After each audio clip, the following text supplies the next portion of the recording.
மகாநதி தொடரில் விஜயும் காவேரியும் மனசுக்கு பிடித்து ஒன்று சேர்ந்த இந்த நிலையில் ரோகிணி சொல்கிறாங்க, என் கூட வா, உனக்கு நான் பர்த்டே சர்ப்ரைஸ் தரேன்.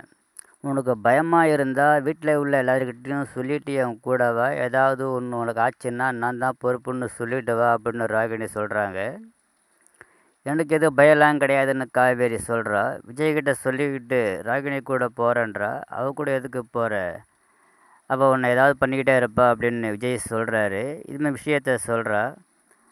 அப்புறம் நானும் வேணா கூட வரேன்றாரு. இல்லை நானே போயிட்டு வரேன் அப்படின்னு சொல்லி ரோகிணி கூட இந்த பெண்கள் காப்பகத்துக்கு போகிறாங்க.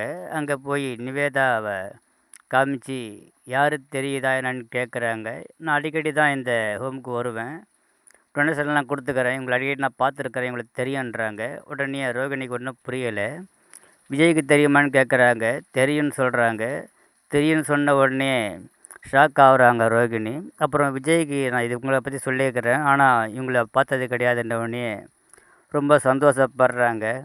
இந்த நிவேதா யாருன்னு நீ ஜஸ்ட் பண்ணி பாரு அப்படின்னு சொல்கிறாங்க. நிவேதா தான் வெண்ணிலா அப்படின்னு சொன்ன உடனே ஷாக் ஆகுது.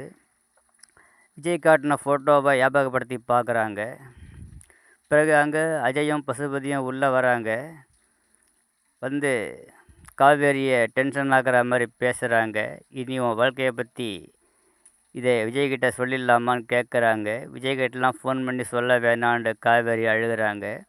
நானே விஜய்கிட்ட சொல்லிடுறேன் அப்படின்னு சொல்கிறாங்க. எப்போ சொல்லுவேன்னு கேட்குறாங்க. கொஞ்சம் டைம் கொடுன்னு காவேரி சொல்கிறாங்க.